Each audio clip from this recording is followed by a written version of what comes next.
Have you ever wondered why some people walk into a room and instantly become the center of attention, while others, no matter how hard they try, end up blending into the wallpaper like a boring beige paint color? Yeah, Robert Greene has the answer. And no, it's not because they smell like expensive perfume or have movie star cheekbones.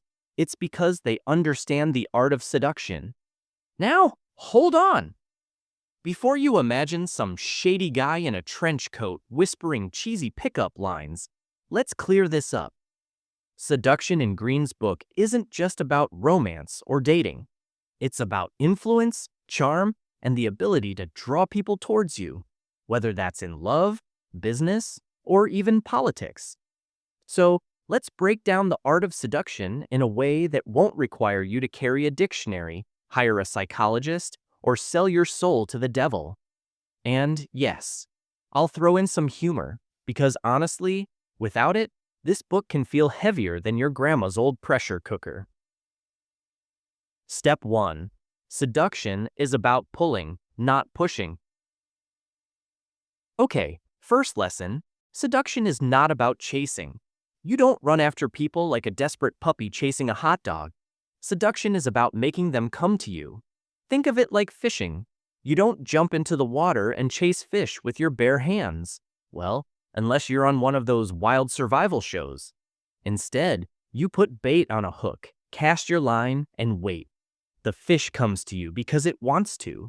That's seduction. Pull, don't push. Step 2. The 9 seductive archetypes. Robert Greene describes 9 types of seducers.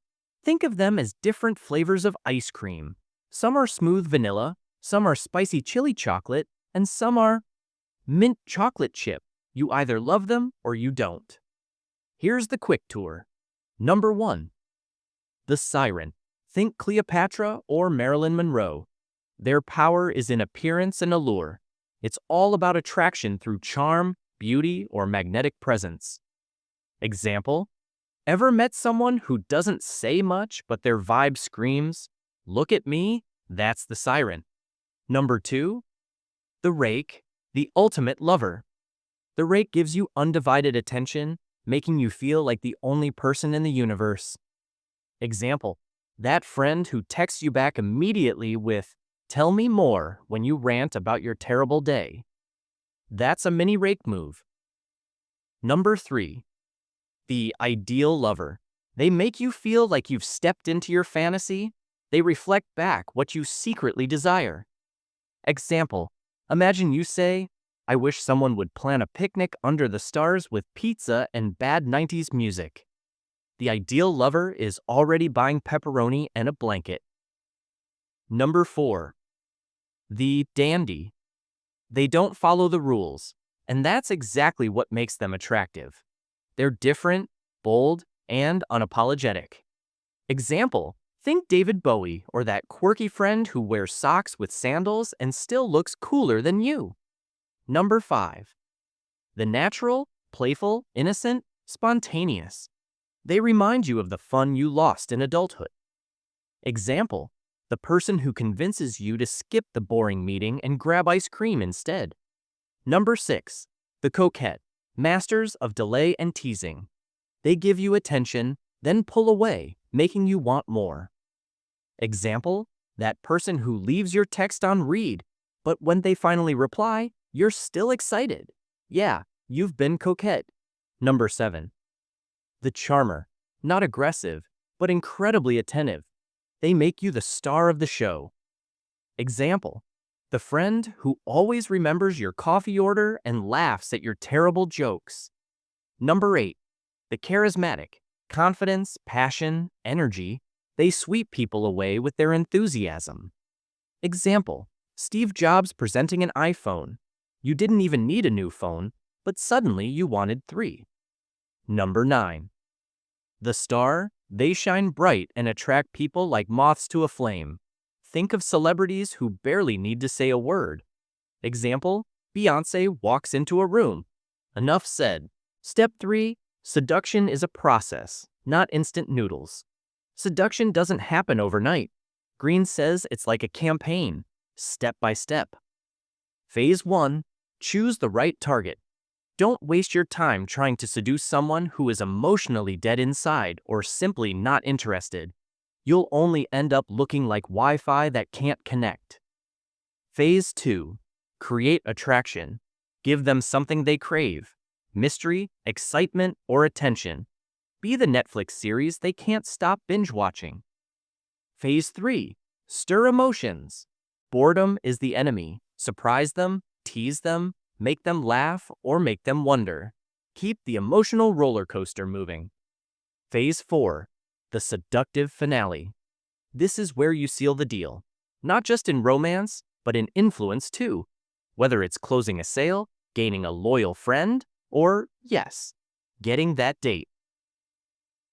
Step 4. The dark side. Okay, before you run out into the world trying to seduce everyone like a budget James Bond, let's talk about the dark side. Seduction is powerful, but if abused, it turns manipulative. Think of it like fire. It can cook your food, or burn down your house if you're careless. So here's the golden rule. Use seduction to build connections, not to exploit people. Otherwise, you'll end up in someone's cautionary tale. Step 5. Practical everyday seduction. Now let's bring this down to earth. How do you use this in daily life without carrying Greene's 400-page book in your backpack? At work, be a charmer. Listen, pay attention, make colleagues feel valued. Suddenly, everyone wants you on their team. In dating, try a little coquette. Don't be too available. Create some mystery, but also don't play so hard to get that they forget you exist. In friendships, be the natural. Bring fun, playfulness, and lightness. No one ever says, "Wow, I love hanging out with Steve. He's so boring." In presentations or business, channel the charismatic or the star. Speak with passion, and people will follow. Step 6. The humor in all this.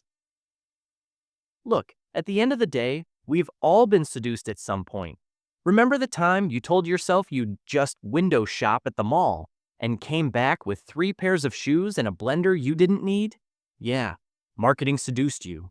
Or when your dog gives you those puppy eyes and suddenly you're sharing your fries? Dogs are born naturals. Final thoughts. So, what's the big takeaway from the art of seduction? It's not about fake tricks or manipulation. It's about understanding human nature, knowing what people desire, and presenting yourself in a way that pulls them in naturally. Remember, don't chase, learn your strengths, add a little mystery, and don't use this power for evil, unless it's to get the last slice of pizza. Because honestly, if you can seduce your friends into letting you have that last slice, congratulations, you're officially a master.